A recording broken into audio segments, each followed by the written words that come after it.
നിലമ്പൂരിൽ വിധിയെഴുത്ത് കഴിഞ്ഞു. പാർട്ടി ക്യാമ്പുകളൊക്കെ കണക്ക് കൂട്ടലുകളും കിഴിക്കലുകളും ഭാഗിക്കലുകളും നടന്നുകൊണ്ട് ഇരിക്കുകയാണ്.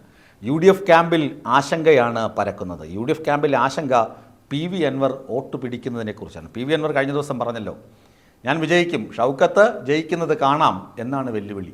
അത് ഷൗക്കത്തിന് ഏറ്റ ഒരു വലിയ കൂരമ്പാണ്. ഷൗക്കത്ത് വിജയിക്കില്ല എന്ന് PV അൻവർ ഉറപ്പിച്ച് പറയുകയാണ്. ഇപ്പോൾ ഞങ്ങളുടെ ചെയ്യുന്ന വാർത്തകൾക്ക് താഴെ വരുന്ന കമൻറ്റുകളിൽ പോലും ഷൗക്കത്തിന് അനുകൂലമായി അങ്ങനെ ആരും എഴുതാറില്ല. ഏതെങ്കിലും ആളുകൾ എഴുതുകയാണെങ്കിൽ എന്നെ 4 തെറി പറഞ്ഞുകൊണ്ട് എഴുതാറുണ്ട്. എന്നെ തെറി വിളിക്കുക എന്നുള്ളത് അവരുടെ ഒരു മൗലിക അവകാശം പോലെ എന്നെ തെറി വിളിക്കും. അല്ലാതെ ഷൗക്കത്ത് ജയിക്കുമെന്ന് ആരും ഉറപ്പിച്ച് പറഞ്ഞ് കണ്ടതുമില്ല. അതുകൊണ്ട് ഞാൻ പറയുകയാണ്, ഷൗക്കത്ത് നേരിയ മാർജിനെങ്കിലും നിലമ്പൂർ തോക്കും. അൻവർ പറയുന്നത് ഒരു 30,000-ഓളം വോട്ടെങ്കിലും തനിക്ക് കിട്ടും, ഒരു 25,000 വോട്ടിൻ്റെ ഭൂരിപക്ഷത്തിൽ ഞാൻ വിജയിക്കുമെന്നാണ് അൻവറിൻ്റെ അവകാശവാദം. ആ അവകാശവാദമാണ് UDF ക്യാമ്പിനെ ഇങ്ങനെ ഇട്ട് പൊള്ളിക്കുന്നത്.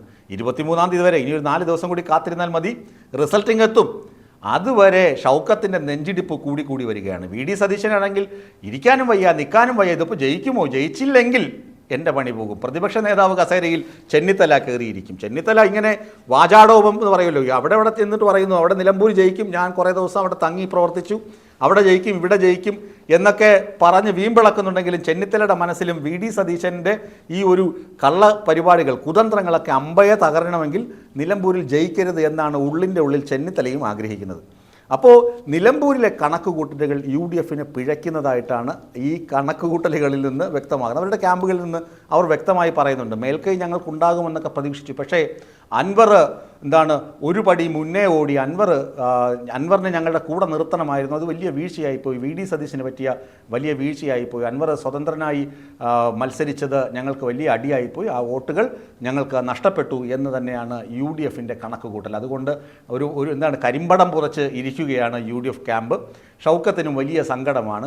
അതേ അവസരം അൻവറിന് ബഹുത്ത് ബഡ ഹാപ്പിയാണ്. അൻവർ പറയുന്നത് ഞാൻ വിജയിക്കും, ഞാൻ നേരത്തെ സൂചിപ്പിച്ചല്ലോ, അൻവർ പറയുന്നത് അൻവർ വിജയിക്കുമെന്നാണ്. പക്ഷേ അൻവർ എങ്ങനെ വിജയിക്കുമെന്നുള്ള ഇടത്താണ് ചെറിയൊരു സംശയം. കാരണം അൻവറിന് കഴിഞ്ഞ തവണ കിട്ടിയത് 2,700 വോട്ടുകളാണ് ഭൂരിപക്ഷം കിട്ടിയത്. ഈ 2,700 വോട്ടുകൾ എന്ന് പറയുന്നത് ഇടത് ആഭിമുഖ്യമുള്ള ആളുകളുടെ വോട്ടുകളായിരിക്കാം, അല്ലെങ്കിൽ VV പ്രകാശിനെ ആര്യടൻ ഷൗക്കത്ത് കഴിഞ്ഞ തവണ തള്ളി താഴെയിട്ടല്ലോ. അപ്പോൾ കോൺഗ്രസ് ഇതര വോട്ടുകൾ, കോൺഗ്രസിന് ലഭിക്കേണ്ടിയിരുന്ന വോട്ടുകളാകാം PV അൻവറിന് ലഭിച്ചത് എന്നൊരു കണക്കുകൂട്ടലുണ്ട്. ഇക്കുറി PV അൻവർ ഉയർത്തിക്കൊണ്ടുവന്ന ആരോപണങ്ങൾക്ക് വലിയ രീതിയിൽ ആദ്യം ജനപിന്തുണ ലഭിച്ചുവെങ്കിലും പിന്നീട് അതൊന്നും ശരിയായിരുന്നില്ല, വാസ്തവമായിരുന്നില്ല എന്ന് തള്ളിക്കളയുകയാണ്.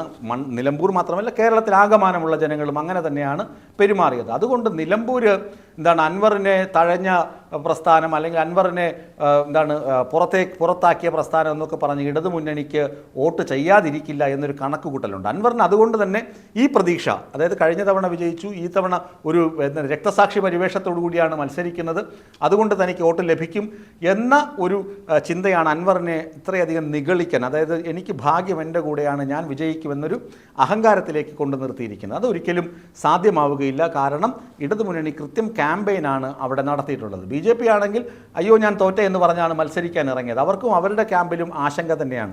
അൻവർ ശുഭപ്രതീക്ഷയിലാണ്, അതിനകത്ത് ഒരു തർക്കവുമില്ല. അൻവറിൻ്റെ ക്യാമ്പ് പറയുന്നത് അവർ തന്നെ വിജയിക്കും, അവർക്ക് ഒരു പ്രതീക്ഷാ മങ്ങലുമില്ല. ഷൗക്കത്ത് 8 നിലയിൽ പൊട്ടും എന്ന് തന്നെയാണ് അവർ പ്രതീക്ഷിക്കുന്നത്. ഇദ്ദേഹം അൻവർ വിജയിക്കുമെന്നും അവർ പറയുന്നു, അവരുടെ ശുഭപ്രതീക്ഷയാണ്. ഇപ്പോൾ ഇപ്പുറത്ത് BJPയുടെ എടുത്താൽ, NDA ക്യാമ്പുകൾ എടുത്താൽ കണക്കുകൂട്ടലുകളിൽ 8,000 വോട്ട് പോലും എത്തുമെന്ന് ചില സംശയമുണ്ട്.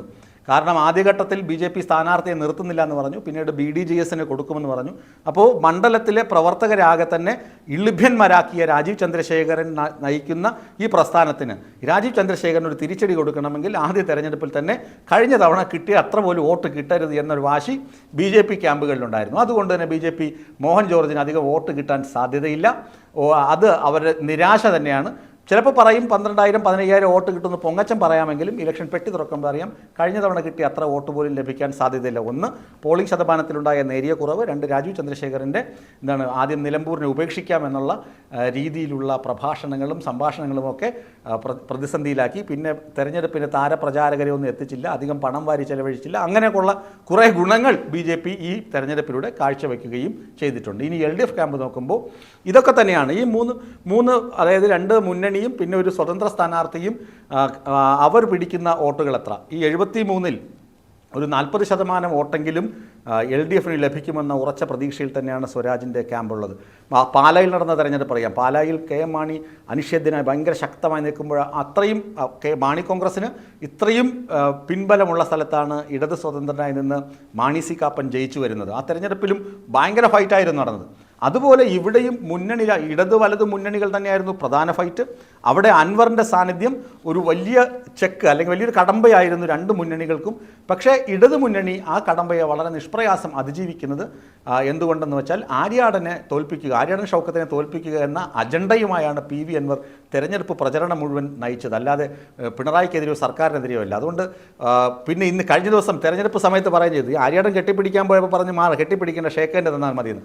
എന്നിട്ട് പറഞ്ഞു സ്വരാജ് ഇമാതിരി ഒരു ഉടായ്പും കാണിക്കില്ല എന്ന് PV അൻവർ തന്നെ പറയുകയും ചെയ്തു. അതുപോലെ തന്നെ വേടൻ്റെ പ്രസ്താവന, സ്വരാജിനെയാണ് ഇഷ്ടം എന്ന് വേടൻ പറയുന്നത്, അതൊക്കെ യൂത്തിനിടയിൽ പ്രത്യേകിച്ച് സ്വരാജിൻ്റെ വ്യക്തിത്വത്തിന് കിട്ടിയ വലിയ അംഗീകാരമാണ്. ഈ അംഗീകാരമൊക്കെ വോട്ടായി മാറും. പിന്നെ UDFൻ്റെ കപട പ്രചരണങ്ങൾ അത് മുൻകൂട്ടി കാണാൻ UDF ഇമാതിരിയൊക്കെ ചെയ്യും എന്ന് മുൻകൂട്ടി കണ്ട് അതിനൊരു പ്രതിരോധം സൃഷ്ടിക്കുന്നതിൽ ഇടതുമുന്നണി ക്യാമ്പ് ഒരല്പം പിന്നിലായിരുന്നു. പക്ഷേ വന്ന ആരോപണങ്ങളൊക്കെ വന്ന ശരങ്ങളൊക്കെ കൃത്യമായി പരിചയം വെച്ച് തടയാനും ഇവർക്ക് കഴിഞ്ഞിട്ടുണ്ട്.